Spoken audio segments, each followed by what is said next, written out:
Bonjour à tous. Le développement personnel est-il un moyen de libération ou une prison mentale? Alors moi, je m'appelle Julie, je suis sur un chemin de transformation intérieure très profonde et donc je suis dans le développement personnel, hein. Alors je ne vais pas diaboliser tout dans ce milieu. Il y a des choses qui sont évidemment intéressantes, qui peuvent être libératrices même. Mais aujourd'hui, je souhaiterais mettre le focus sur ce qui, à mon sens, constitue vraiment des dysfonctionnements majeurs, voire des dérives. Donc le premier point que je souhaiterais souligner, c'est que ce milieu crée souvent des dépendances et une fuite du réel. Pourquoi? J'ai noté certains points, j'ai observé au cours de ces dernières années des récurrences et ben, beaucoup en ce moment. En fait, le premier, c'est une obsession autour de la guérison, je trouve, et une obsession d'un perfectionnement intérieur, de vouloir devenir parfait. C'est ce que j'ai déjà entendu de la bouche de personnes, littéralement, le désir de devenir parfait. Donc bon, ça me paraît un peu compliqué. Mais si vous voulez, le fait de tendre vers quelque chose de mieux à l'intérieur de nous, vers une forme de libération, je trouve ça très sain. Le problème, c'est qu'à l'heure actuelle,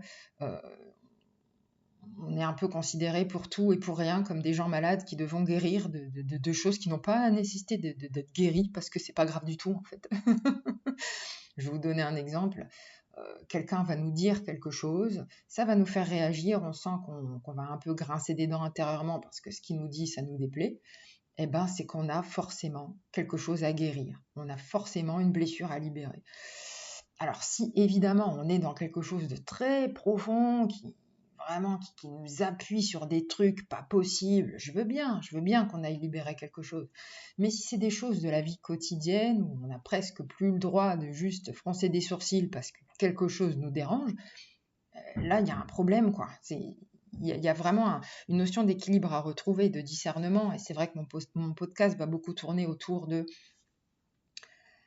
On peut s'interroger sur des choses, évidemment, il y a des choses qui sont saines, mais à partir du moment où ça devient excessif, ça égratigne tous les aspects de nos vies, c'est qu'il y a quelque chose qui ne va pas. C'est que là, on entre dans un dysfonctionnement, quoi. Ce qui est important pour moi, à mon sens, de relever, c'est l'attachement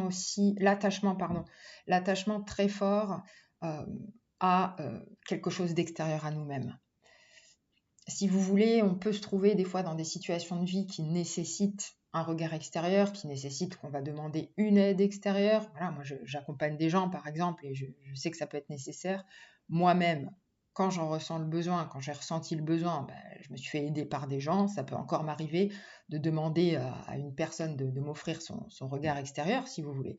Mais là aussi, c'est une question d'équilibre. Ce que je remarque beaucoup, c'est que dans le dev perso, dans la spiritualité, les gens se croient petits en fait. Ils se croient petits et donc ils ont besoin de se relier à un extérieur qui va leur donner toutes les réponses, qui va leur donner un mode d'emploi. Et du coup, ils suivent aveuglément une personne, un concept, euh, comme s'ils étaient tellement en posture de soumission. Ça, c'est hyper dangereux. C'est dangereux aussi et surtout quand on est dans le domaine de tout ce qui va toucher à l'invisible. Voilà, demander de l'aide à des présences invisibles qu'on ne voit pas, on ne sait pas qui c'est, et puis on va demander de l'aide, et puis on va avoir besoin que ces personnes nous donnent des éclairages, des réponses, qui nous donnent une coloration sur la journée qu'on va passer, sur la semaine qu'on va passer, sur ce qu'on va vivre en termes d'événements. Il y a des risques en fait, il y a vraiment une vigilance, un point de vigilance hyper important à poser. En fait, c'est hyper important. Ce que je reconnais aussi, je pense, comme problématique, je ne suis pas la seule à l'avoir évoqué, c'est qu'il va y avoir, en fait, il faut rejeter le non, il ne faut pas dire non. Ça, combien de fois je l'ai entendu? Il ne faut pas dire non, c'est pas bien de dire non. Alors, il faut dire oui, mais il ne faut pas dire non. Ah bon? Donc, on fait comment? Comment on fait pour trancher dans des situations qui nous posent problème? Comment on fait pour nous positionner? Comment on fait pour poser des limites? Comment on fait pour éduquer un enfant? Si non, c'est pas bien. Ça c'est des postures, en fait, qui sont complètement dans la fuite du réel, euh, qui vont vraiment amener la personne vers juste ce qui est beau à voir, le oui, le tout est beau, le tout est parfait, le tout est amour, et vraiment rentrer dans quelque chose de l'ordre du cuicui, les petits oiseaux, quoi. Mais c'est pas ça, et c'est dangereux, ça, parce qu'il y a des personnes qui se retrouvent dans des situations très compliquées où on ne peut pas dire ça à quelqu'un. Il y en a qui le disent, il y en a qui disent face à des situations extrêmement compliquées, ah mais tout est parfait. Non, je regrette. Je regrette. C'est important d'user d'équilibre et de discernement. Il y a des choses parfois qu'on traverse qui sont extrêmement traumatiques, qui sont extrêmement injustes, et ce qui se pose dans l'instant, c'est juste de crier de colère et de dire merde à tout. Et c'est largement compréhensible. C'est largement compréhensible. Et proposer à la personne, ben, tout est parfait, non, je regrette. C'est peut-être valable dans une certaine dimension, mais ici, on est sur Terre. Et c'est hyper important de regarder ce qui nous constitue en tant qu'humain, ce qui nous traverse en tant qu'humain. C'est ça aussi qui fait partie du chemin, ce qui fait partie aussi d'une forme de libération, évidemment par étapes, quand on se trouve face à des situations extrêmement traumatisantes. Voilà, c'est ces points de vigilance-là que j'ai tellement vus. Je souhaite aujourd'hui mettre le focus dessus. Et tous ces points-là, en fait, vont faire qu'on va vivre dans beaucoup de culpabilité, dans beaucoup d'insatisfaction quotidienne. Ça va nous pousser à des comparaisons, à des rejets de soi, de formes de soi qu'on ne veut pas voir. Et ça va être complètement contre-productif, en fait, par rapport, on va dire, à notre recherche de base, qui est de tendre vers un mieux. On veut tendre vers un mieux, mais au final, on se retrouve face à des enseignements et des personnes qui nous ramènent sans cesse à de la culpabilisation, qui nous dépossèdent de notre propre pouvoir, qui nous ramènent à de l'insatisfaction et un rejet d'une forme de réalité, quoi. Ça, c'est super important. Ce qui me semble essentiel aussi de relever dans un second point, et qui est très en rapport avec la culpabilité, c'est pour moi un des plus grands dysfonctionnements, voire une des plus grandes dérives que je vois aujourd'hui dans ce milieu. C'est celui de considérer l'ego comme un ennemi à abattre. L'ennemi numéro 1 à tuer, à abattre. Sauf que l'ego, en fait, on est constitué de ça. On est des humains, on est fait d'un ego. Qu'on le veuille ou non, cet ego nous constitue.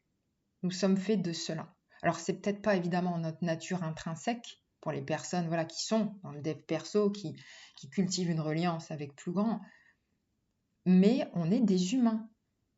C'est super important de prendre en considération cela et d'accueillir cela. Aujourd'hui, on a envie, beaucoup de gens ont envie de se relier à plus grand, mais du coup, ils se séparent de ce qui fait d'eux des humains. Il y a une diabolisation de l'humain. Ça, c'est extrêmement dangereux.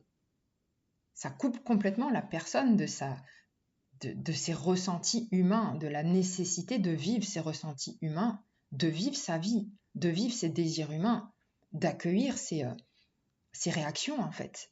Alors, qu'on s'interroge sur l'ego, est-ce qu'il est, par exemple, est-ce qu'on cherche à dominer des gens? Est-ce qu'on cherche à blesser des gens? Est-ce qu'on va être dans une posture d'orgueil démesuré ou qui vont créer des distorsions avec des personnes au quotidien? Se questionner sur ça, c'est sain. Vouloir rééquilibrer quand on est dans ce type de configuration, c'est juste et c'est sain. Mais là où ça devient vraiment problématique, c'est qu'aujourd'hui, tout ce qui constitue l'ego humain est diabolisé. La simple petite réaction égotique qu'on peut avoir dans notre humain, c'est diabolisé. J'ai vu des choses qui me semblent littéralement aberrantes. Et ça perd énormément de personnes. Ça crée des conflits dans les discussions. Ah ben toi, t'es dans l'ego. Ah ben moi, je suis pas dans l'ego. Mais on en reparlera un petit peu plus tard, mais il y a énormément de fausses postures aussi. Énormément. Énormément. Et ce que je veux dire par rapport à ça, c'est que il y a par exemple la diabolisation du jugement. Alors ok, ne pas juger si on veut, ça peut être une quête, mais on est fait de ça. Si vous allez regarder la définition du jugement, le jugement, c'est poser une évaluation positive ou négative sur quelque chose. Ça fait partie de nos mécanismes en tant qu'humains, ça fait partie de nos mécanismes cérébraux. Voilà. Vouloir rééquilibrer quelque chose qu'on fait de manière démesurée, à la rigueur, pourquoi pas? Mais vouloir retirer tous nos jugements, comment c'est... Enfin, on est fait de ça, on est fait d'ego, on est fait d'ego. Ah ben t'as jugé, ah ben... Oui, mais si tu juges mon propre jugement, c'est que t'es aussi dans le jugement, et il n'y a pas de problème avec ça. Moi je juge, vous jugez, on juge tous en réalité. Celui qui dit qu'il juge pas, il est dans une fausse posture. Parce que le fait de ne pas juger quoi que ce soit est impossible en tant qu'humain. On porte tous des évaluations sur ce qui nous entoure en fait. Et je pense que c'est important de se regarder en face, au lieu d'être dans la fuite, pour beaucoup de personnes, de se dire mais moi j'ai beaucoup moins d'ego, moi j'ai transcendé cela. Et là on tombe souvent dans l'ego spirituel. Voilà, c'est des mécanismes que j'observe très fréquemment, très fréquemment. Aujourd'hui, on n'a plus le droit de revendiquer des choses qui semblent juste normales. Si tu revendiques cela, c'est pas bien, t'es dans l'ego. Moi, je fais pas ça. Vous voyez, ce genre de choses, en fait, qui créent vraiment dans les discussions des postures de, au final, je me sens supérieure à toi. Parce que moi, j'ai dépassé ça. Et toi, t'es une petite chose qui ne l'a pas dépassé. Et au final, on tombe dans l'ego encore plus que l'interlocuteur. Voilà. Le fait de diaboliser jusque même dans l'utilisation des adjectifs possessifs. J'ai déjà vu ça, des personnes qui pointent du doigt quelqu'un qui utilise des adjectifs possessifs dans ses publications, par exemple, qui pointe du doigt le fait qu'elle a signé son prénom, son nom. Ah ben, elle est dans l'ego. Là, il y a clairement des choses, mais en fait, tout ce qui nous constitue, toutes nos aspérités humaines doivent être lissées. Comme si on n'avait pas le droit d'exister, de tout simplement être des humains, quoi. Et ça crée énormément de culpabilité. Pourquoi? Parce qu'il y a beaucoup de personnes, en fait, dans la spiritualité, dans le développement personnel, des créateurs de contenu, entre guillemets, des enseignants, qui s'érigent comme des personnes qui ont compris beaucoup, qui ont tout un parcours derrière elles, qui ont transcendé tel aspect de tout ça. Et les gens vont le croire. Les gens ne vont pas voir qu'il s'agit de mots. Ils ne vont pas lire entre les lignes, ils ne vont pas se fier à la posture de la personne, à la communication non verbale. Et du coup, ils vont prendre ces enseignements-là comme des référentiels et ça va ouvrir la porte à toutes les culpabilisations du monde. Ils vont se sentir petits coupables de ne pas avoir atteint cet état-là. Et du coup, ils vont le relever chez leurs interlocuteurs. Ah ben, mon interlocuteur est dans l'ego. Mais pourquoi on n'accueille pas tout simplement qui nous sommes? Avoir une reliance au plus grand, si ça correspond à notre chemin, si ça vibre pour nous, oui. Mais intégrer tout ce qui fait partie de nous, oui aussi. C'est super important, le point d'équilibre. Se questionner sur l'ego, oui. Diaboliser l'ego à tout bout de champ, non. Vous voyez, en fait, c'est toujours remettre la barrière sur la voie du milieu. Excusez-moi si vous entendez des petits claquements, il y a une tempête, en fait, ici. Donc voilà, pour moi, ça c'est des points qui sont vraiment essentiels. Quelques clés pour naviguer avec plus d'autonomie sur le chemin du développement personnel. Eh bien, je dirais de prendre conscience de nos propres ressources. Nous ne sommes pas des êtres petits, dépourvus, sans réponse, à la merci de n'importe qui va tout nous livrer, en fait, comme ça, et puis on va faire confiance aveuglément. Non. On a nos propres ressources, on a nos réponses, on a nos propres leviers de transformation. Moi, je crois beaucoup en vraiment en nos potentiels. C'est nous qui ne les voyons pas. On ne voit pas nos potentiels, on est complètement obscurci dans nos pensées, dans nos tracas quotidiens. Et comme on est coupé de qui l'on est vraiment, eh ben on attend que des gens, des extérieurs, des guides, des machins, des bidules nous révèlent tout, en fait, nous révèlent tout, la vérité, ce qu'on est capable de faire, comment va se passer notre journée, ce qui fait qu'on n'a plus le contrôle sur rien, quoi. Donc ça c'est super important. Encore une fois, quand on a besoin, on peut tout à fait avoir besoin de se référer à un extérieur à un moment donné. C'est pas à critiquer. C'est juste la notion vraiment de justesse, de voie du milieu, elle est hyper essentielle, quoi. Ce que l'autre a à nous dire, oui, c'est important. Mais est-ce que ça résonne avec notre propre vérité? Quels sont nos ressentis au moment où la personne va nous dire ça? Les ressentis sont hyper importants, nos propres ressentis. Qu'est-ce qui se passe dans notre corps? Qu'est-ce qui grince à l'intérieur de nous? Tout ça, c'est des indicateurs. Hein.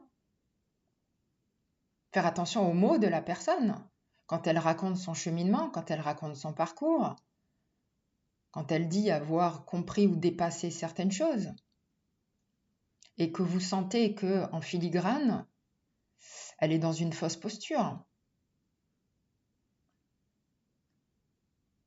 Vigilance quand une personne diabolise l'ego. Si elle parle de l'ego, pourquoi pas? C'est intéressant, pourquoi pas?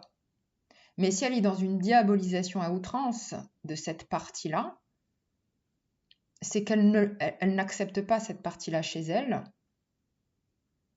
qu'elle se ment très probablement à elle-même, et du coup qu'elle nous ment. Elle n'en a pas forcément conscience, cette personne. Mais pour moi, ça, la vigilance, elle doit vraiment être posée à ce niveau-là.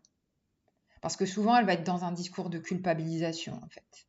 Elle ne voudra pas voir ce qu'elle a chez elle, c'est-à-dire son propre ego. Par contre, elle va le pointer du doigt chez vous. Et elle va très bien vous le faire sentir. Et là, vous allez vous sentir très coupable. Vous allez sentir un truc qui grince à l'intérieur de vous. Quelque chose qui n'est pas juste. Quelque chose qui est désaligné. Ça, c'est hyper important. Accueillons la totalité de qui nous sommes. Qu'est-ce que j'avais noté aussi? Attendez, il y a d'autres notions. Oui. Accorder de l'importance au faire et pas juste à l'être. L'être, il est important. Ok, on est d'accord. Le développement de l'être, le sentiment d'expansion, la reliance à plus grand, si vous voulez. Mais être que dans l'être et pas dans le faire, c'est déséquilibré. Voilà. Si vous n'allez pas bien, on vous propose d'élever vos vibrations et méditer et faire comme si vous n'avez plus de problème, ça va pas. Il y a des actions à placer, il y a des choses à trancher aussi. Il y a des choses à aller regarder. Il y a un positionnement à trouver. Il y a des limites à poser. Il y a des choses à prononcer peut-être. Il y a des choses à dire. Voilà, en fait, c'est vraiment relier différents points. C'est voir la globalité de certaines choses. Dédramatiser aussi. Dédramatiser certaines choses qui nous traversent. Parce qu'en fait, on se fait un pataquès de tout un tas de choses qui ont été complètement véhiculées, distorsionnées en fait par ces milieux-là. Si vous voulez, il y a des bases qui sont intéressantes. L'instant, le retour à l'instant, le fait de se sentir en gratitude face à la libération de certaines choses. Oui, c'est très intéressant. Mais le problème, c'est qu'aujourd'hui, tout va nécessiter un besoin de tout guérir, de tout lisser, de tout perfectionner, de rejeter certaines choses en fait. Parce que ça, c'est pas bien, parce qu'il faut pas regarder ça, il faut regarder que le beau, il faut regarder que le ciel en fait. Sauf qu'on vit sur Terre. Le ciel et la terre. Le ciel et la terre.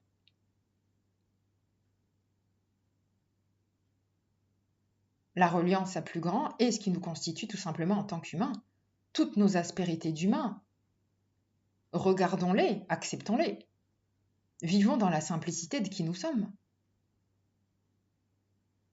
La simplicité, la dédramatisation, la déculpabilisation. Il y a des choses lourdes qui nous traversent, très lourdes depuis longtemps, on sent que c'est lourd. Oui, il convient d'aller les regarder si ça semble juste pour nous, d'aller les libérer. Des choses du quotidien, des réactions qu'on peut tout simplement avoir. On se met en colère par rapport à quelque chose qui nous met en colère. Ah, tu dois guérir. Mais non, non, non. Je suis un humain comme tout le monde. Je me mets en colère face à des injustices. Je me mets en colère face à des propos. Il convient d'accueillir ça. Il convient d'accueillir ça chez nous. On n'est pas des êtres malades. On est des êtres humains normaux. même dans la spiritualité, même dans le dev perso. On a une reliance, oui, mais on est aussi, on a ce côté, on est un humain comme tout le monde, quoi. Voilà. Bah, je vais terminer sur ces notions. J'espère que ça vous aura apporté quelques éclairages, mais voilà, je pense qu'il y aura des choses qui résonneront de toute façon de votre côté. Bah, je vous dis à bientôt. Prenez bien soin de vous. Bonne journée ou soirée, en fonction. Et puis, à bientôt.